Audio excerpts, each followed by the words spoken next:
नमस्कार बच्चों, कैसे हैं आप सब। आशा करती हूँ आप सभी अच्छे होंगे, स्वस्थ होंगे, खुश होंगे और अपनी पढ़ाई भी अच्छे से कर रहे होंगे। तो जैसा कि आप सभी जानते हैं, मैं हूँ आपकी हिंदी की अध्यापिका और मैं स्वागत करती हूँ आप सभी का आईसीटी वर्चुअल क्लासरूम में। और आज हम यहाँ पर एकत्रित हुए हैं पढ़ने के लिए क्लास 10th की हिंदी। क्लास 10th की हिंदी में आज हम पढ़ेंगे हमारा जो लास्ट सेशन में हमने चैप्टर स्टार्ट किया था, नेताजी का चश्मा, जो हमारी क्षितिज पाठ्य पुस्तिका भाग 2 के गद्य खंड से लिया गया है। तो ये चैप्टर, इसमें हमने काफी कुछ पढ़ लिया है। जैसे कि आप चैप्टर का नाम देख रहे हैं, नेताजी का चश्मा। तो ये चैप्टर का नाम जो है नेताजी का चश्मा क्यों रखा गया है, ये अभी तक आपको क्लियर हो चुका है, क्योंकि इस पाठ में नेताजी सुभाष चंद्र बोस की जो एक प्रतिमा है बनाई गई है गांव के एक चौराहे पे, किसी कस्बे के एक चौराहे पे। और उस जो प्रतिमा जो बनाई गई है, मूर्ति जो बनाई गई है, उस पर वहां पर कोई भी चश्मा नहीं लगा हुआ है। उस मूर्ति पर कोई भी चश्मा नहीं लगा हुआ है। तो यहाँ पर जो हमने ये हमारा चैप्टर पढ़ा, इस पाठ के जो लेखक हैं उनका जीवन परिचय, उनकी रचनाएं, उन्हें जो प्रमुख पुरस्कार दिए गए, सम्मान जो उन्हें दिए गए, वो सारे हमने यहाँ पर पढ़े। और लास्ट सेशन में हमने अपने चैप्टर को यहाँ पर काफी कुछ इस पे डिस्कशन भी कर लिया था कि किस तरह से इस चैप्टर का नाम नेताजी का चश्मा पड़ा। तो यहाँ पे आप सभी को पता है कि जो प्रमुख घटनाएं हैं वो कुछ भी हमने यहाँ पर डिस्कस की थी। तो सबसे पहली एक घटना थी कि कस्बे में सुभाष चंद्र बोस की एक प्रतिमा, जो कस्बा है वहां के बारे में बताया गया था कि उस कस्बे का जो एक चौराहा है, वहां पर एक नगर पालिका के जो अधिकारी हैं उन्होंने एक प्रतिमा बनवाई है सुभाष चंद्र बोस की, जो कि बिना चश्मे के है। क्योंकि बजट कम होने के कारण किसी बाहर के कलाकार को नहीं बुलाया गया, किसी बड़े कलाकार को, किसी बड़े मूर्तिकार को नहीं बुलाया गया, बल्कि उसी गांव के एक जूनियर हाई स्कूल के एक जो टीचर थे उनको ये काम सौंपा गया कि आप इस काम को करेंगे।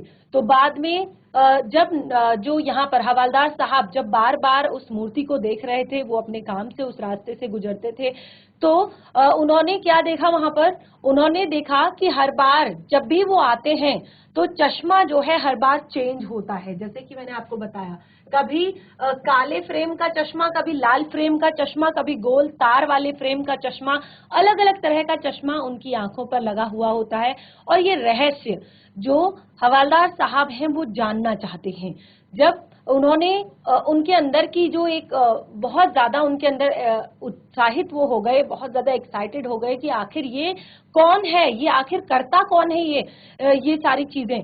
तो जब उन्होंने एक दिन जब वो गए, 15-15 दिन में वो वहां पर उस कस्बे के चक्कर लगाया करते थे। तो 15 दिन के बाद जब वो गए वहां पर, 15 दिन के बाद जब वो वहां पर गए, तो वहां पर उन्होंने क्या देखा, वहां पर उन्होंने एक पान वाला देखा और उन्होंने वहां पर अपनी गाड़ी रोक ली और उससे उत्साहित होकर उससे पूछा कि आखिर ये चश्मा कैसे रोज रोज चेंज हो जाता है।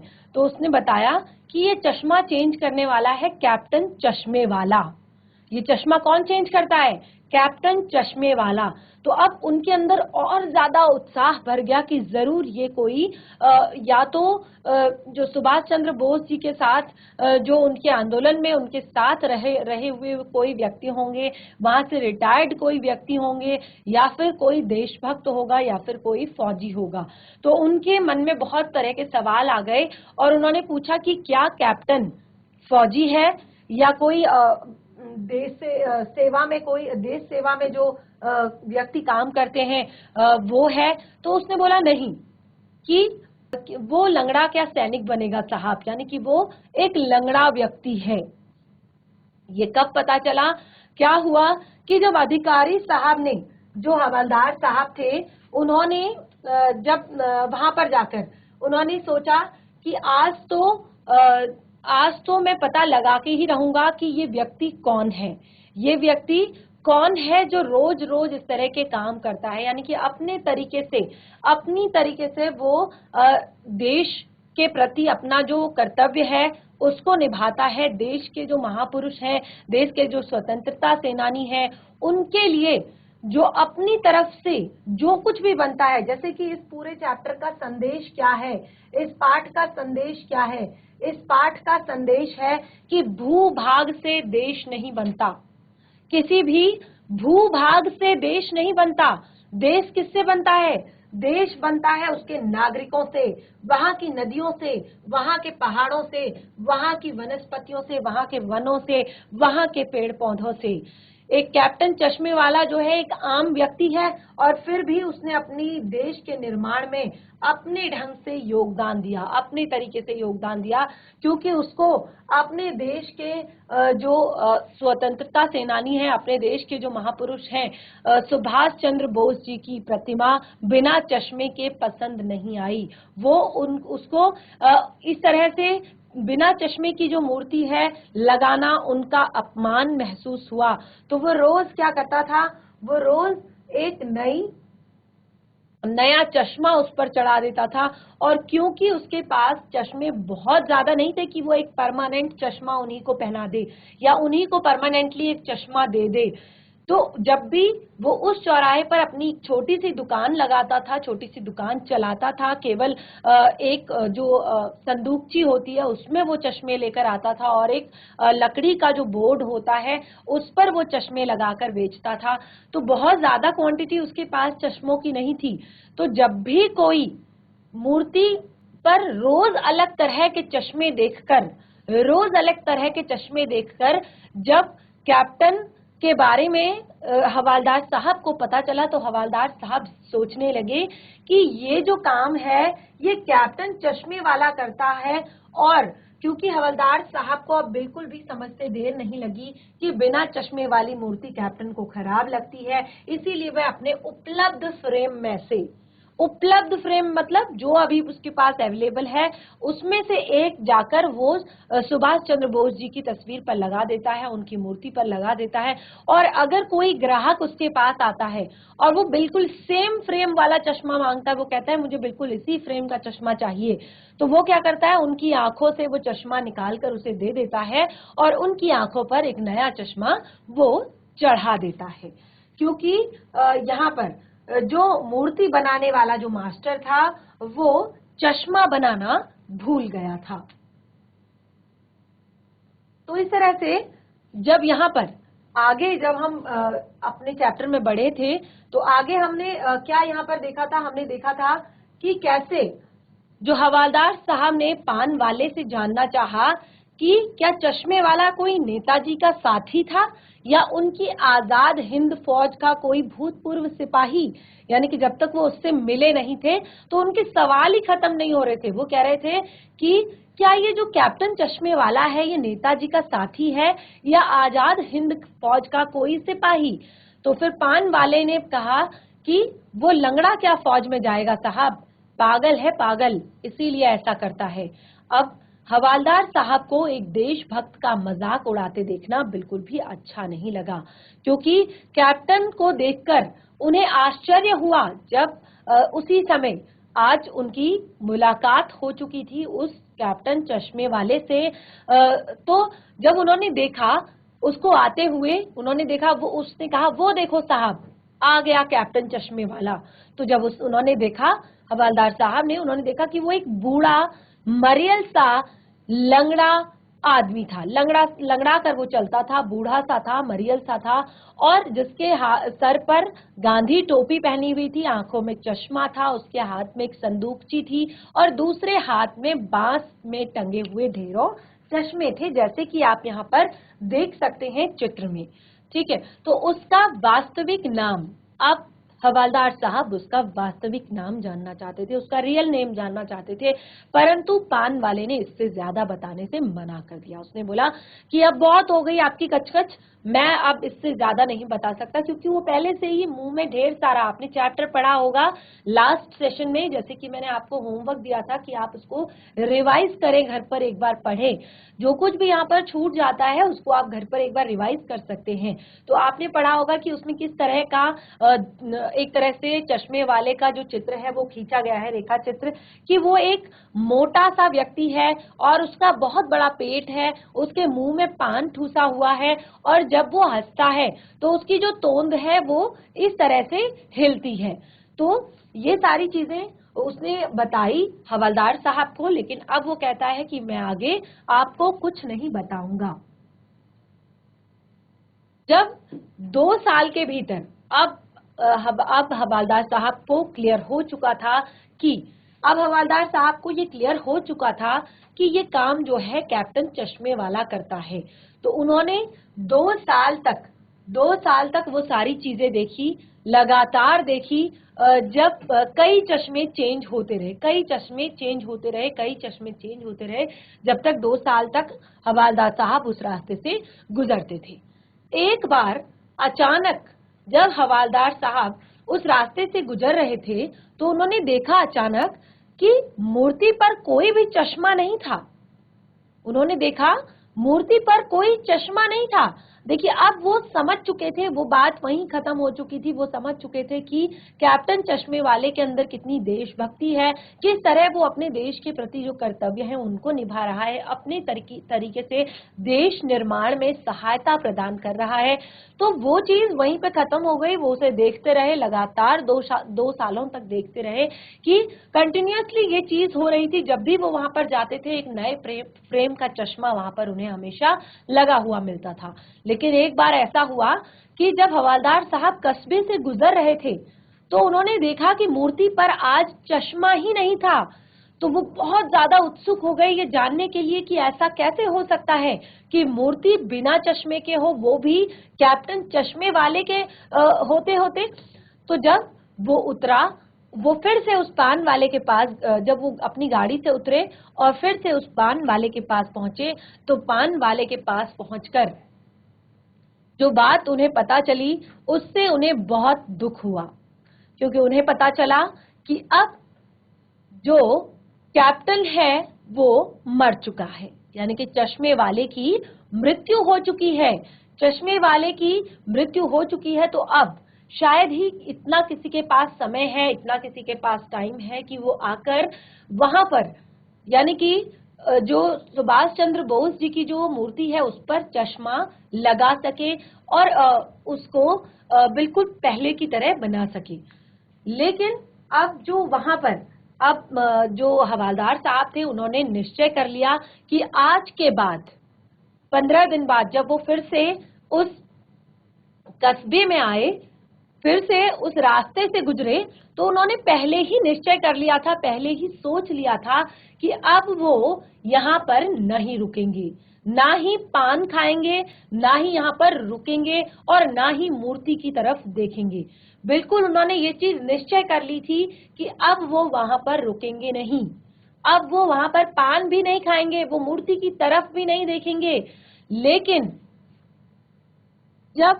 परंतु आदत से मजबूर, क्योंकि लगातार 2 सालों से एक ही आदत, देखिए किसी भी आदत को लगने में आपको ज्यादा से ज्यादा 15 से 20 दिन लगते हैं। अगर आप कोई अच्छा काम सीखना चाहते हैं तो आप 2 हफ्ते 3 हफ्ते उसे लगातार कीजिए, तो आपको हैबिट बन जाती है, आपको आदत हो जाती है उस काम की। तो हवलदार साहब पिछले 2 वर्षों से उस मूर्ति को देख रहे हैं, आदत से मजबूर है। हवलदार साहब जब उस चौराहे पर पहुंचे तो उनकी नजर चौराहे पर आते ही मूर्ति की ओर उठ गई, यानी कि वो देखना नहीं चाहते थे, लेकिन उनकी नजर जो है अपने आप मूर्ति की तरफ उठ गई और उन्होंने अचानक कुछ ऐसा देखा कि वो मूर्ति से, वो गाड़ी से उतर गए। उन्होंने अचानक कुछ ऐसा देखा कि वो गाड़ी से उतर गए और गाड़ी से उतरकर सीधे जीप से उतरे और मूर्ति के सामने जाकर खड़े हो गए। सीधे गए और मूर्ति के सामने जाकर खड़े हो गए। उन्होंने क्या देखा वहां पर? उन्होंने देखा कि मूर्ति की आंख पर सरकंडे से बना हुआ एक छोटा सा चश्मा रखा हुआ था। मूर्ति की आंखों पर सरकंडे से बना एक छोटा सा चश्मा रखा हुआ था, जैसे कि कोई छोटे बच्चे बना लेते हैं। यानी कि छोटे बच्चों को आर्ट एंड क्राफ्ट का अगर काम दो तो वो अलग अलग तरह की चीजों से, अलग अलग तरह से चीजें बना लेते हैं। तो ऐसे ही एक छोटा सा चश्मा रखा हुआ था जैसे कि बच्चे बना लेते हैं। और यह देखकर यह देखकर हवालदार साहब की आंखें नम हो गई। यानी कि वो समझ गए कि आज भी, क्योंकि वो चश्मा देखकर लग रहा था कि किसी छोटे बच्चे ने बनाया है, तो वो ये देखकर बहुत ज्यादा खुश हुए और खुशी के मारे उनकी आंखों में आंसू आ गए कि हमारे देश का जो भविष्य है, हमारे देश का भविष्य कौन है? आज के बच्चे। आज के बच्चे ही हमारे देश का भविष्य है, आप लोग ही हमारे देश का भविष्य है। तो आप लोग जितना ज्यादा अपने देश के प्रति जानेंगे, अपने देश के प्रति अपने कर्तव्यों को समझेंगे, उतना ज्यादा हमारे देश का जो भविष्य होगा वो ब्राइट होगा, फ्यूचर जो है वो क्या होगा?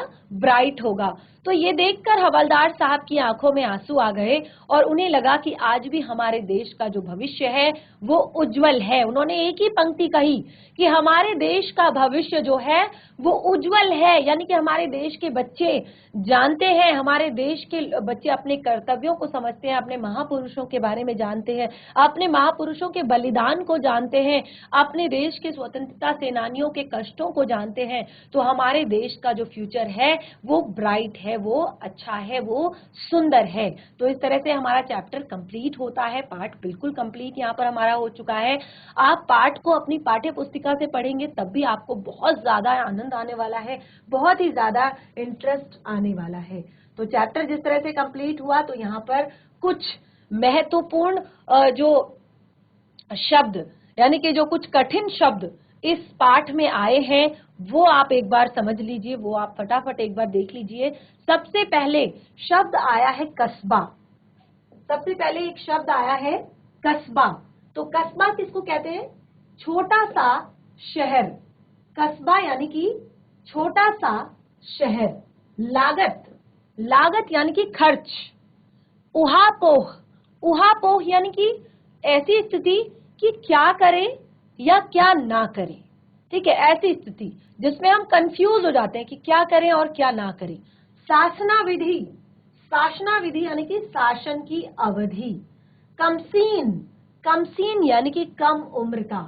सराहनीय, प्रशंसा करने योग्य। लक्षित करना, देखना। दुर्मनीय, जिसको देखकर दबाना मुश्किल हो। गिराक, ग्राहक। किधर, किधर। उधर, उधर। आहत, घायल। दरकार, आवश्यकता। द्रवित, अभिभूत होना। अवाक, चुप। प्रफुल्लता, खुशी। तो ये कुछ कठिन शब्द हैं जो आपकी पाठ्य पुस्तिका में भी दिए गए हैं। आप जब चैप्टर को पढ़ेंगे, पाठ को पढ़ेंगे, तो आपको ये सारे शब्द आएंगे। आप उनको पहले पाठ पढ़ते वक्त इनको अंडरलाइन करेंगे। जो जब भी इस तरह के कठिन शब्द आते हैं उन शब्दों को आप अंडरलाइन करें, और लास्ट में चैप्टर जब खत्म होता है तो उसके पीछे आपको कठिन शब्दों के अर्थ भी दिए गए होते हैं। पाठ से जुड़े हुए प्रश्नों उत्तर हम यहाँ पर डिस्कस कर लेते हैं फटाफट से। पहला प्रश्न है हमारे चैप्टर का, हमारे पाठ का। देखिए, पाठ अगर आप लोगों को समझ में आ गया है, अगर आप लोगों ने बहुत अच्छे से चैप्टर को समझ लिया है, तो ये आपके लिए बिल्कुल भी टफ नहीं होगा पाठ से जुड़े हुए प्रश्नों के उत्तर देना। प्रश्न 2 से 3 ही हमारे यहाँ पर हैं, तो आप बहुत आसानी से इनके उत्तर दे सकते हैं। सेनानी न होते हुए भी चश्मे वाले को लोग कैप्टन क्यों कहते थे? सेनानी न होते हुए भी चश्मे वाले को लोग कैप्टन क्यों कहते थे? फटाफट हैंड रेस करेंगे कोई भी बच्चा जिसको भी जरा सा लगता है कि आपको चैप्टर समझ में आया। फटाफट से हैंड रेस करेंगे। जीआईसी सेला कोई? यस, ऑन हो चुका है। Yes ma'am. गुड मॉर्निंग बच्चे। सेनानी ना होते हुए भी चश्मे वाले को कैप्टन इसलिए कहते थे क्योंकि उसके अंदर देशभक्ति थी। वेरी गुड, वेरी देशभक्ति गुड, की भावनाएं थी। वेरी गुड बच्चे, क्योंकि उसके अंदर देशभक्ति की भावना जो है वो कूट कूट कर भरी हुई थी।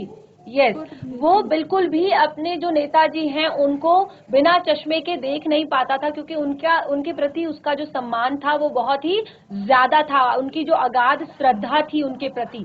तो इस कारण उसको लोग क्या कहते थे? कैप्टन कहते थे। ठीक है ना? चलिए, वेरी गुड, बहुत अच्छे, बहुत अच्छे। नेक्स्ट, अगला कोई बच्चा आप ही की क्लास से, कोई और बच्चा? फटाफट माइक ले लीजिए। हवालदार साहब ने ड्राइवर को पहले चौराहे पर गाड़ी रोकने के लिए मना किया था, लेकिन बाद में तुरंत रोकने के लिए कहा। पहला है कि हवालदार साहब मायूस क्यों हो गए थे, मूर्ति पर सरकंडे का चश्मा रखा हुआ क्या उम्मीद जगाता है, हवालदार साहब इतनी सी बात पर भावुक क्यों हो उठे। 3 प्रश्न हैं, एक ही प्रश्न के अंदर 3 प्रश्न हैं। Good morning ma'am. मैम हवलदार साहब पहले मायूस इसलिए हो गए थे क्योंकि मैम कैप्टन मर गया था, इसलिए मैम वो मायूस हो गए थे। वेरी और मैम गुड, बहुत दूसरा, अच्छा। मैम मृत्यु पर सरकंडे का चश्मा यह उम्मीद जगाता है मूर्ति यस मैम, मूर्ति का सरकंडे का चश्मा यह जगाता है कि घबराइए एक मत, और आराम से देश आंसर दीजिए। बिल्कुल आराम से, बिल्कुल मैम आराम कि से एक आंसर दीजिए। कि मैम एक और देशभक्त है यस, मैम, वेरी गुड। देशभक्त है शहर में। Yes yes yes. अगला, मैम दूसरा, हवालदार साहब हवलदार इतनी साहब सी बात पर इतने भावुक क्यों होते। क्योंकि मैम वो चश्मा देख के मैम उन्हें उनसे रोका ना गया आंसू, और मैम रोने लग गए थे। वेरी गुड, उन्हें लगा बहुत था कि अच्छे। अब देश के प्रति कोई नहीं था, देश के प्रति देशभक्ति दिखाने वाला अब कोई नहीं था। बहुत अच्छे, बहुत अच्छे। आप थोड़ा सा घबरा रहे हैं, बाकी आपके सारे आंसर सही हैं। आप इसको बहुत अच्छे से इसका आंसर लिख सकते हैं। आपका नाम क्या है बच्चे? मैम हिमांशु गुसाई। हिमांशु गोसाई। और जो दूसरी गर्ल, सबके लिए क्लैप करेंगे बच्चे, सारे बच्चे क्लैप करेंगे। बहुत अच्छा आंसर दिया, इसका मतलब आप लोग बहुत अच्छे से सुन रहे थे, बहुत अच्छे से पढ़ रहे थे। बहुत अच्छे, इसी तरह से अपना जो ध्यान है वो बनाए रखिए आगे। चलिए बैठ जाइए बच्चे। तो इस तरह से चैप्टर हमारा कंप्लीट हो चुका है। पाठ से जुड़े हुए कुछ प्रश्न भी हमने यहाँ पर डिस्कस कर लिए हैं। बाकी के जो प्रश्न हैं मैं आशा करती हूँ कि आप स्वयं से उन्हें अपनी कॉपी में कर पाएंगे। तो पाठ का सारांश अपनी कॉपी में लिखिए, पाठ से जुड़े हुए प्रश्न उत्तर को अपनी कॉपी में नोट डाउन कीजिए। यही आज का आपका होमवर्क है। हम मिलेंगे अपने नेक्स्ट सेशन में एक नए पाठ के साथ। तब तक के लिए धन्यवाद। आपका दिन शुभ हो।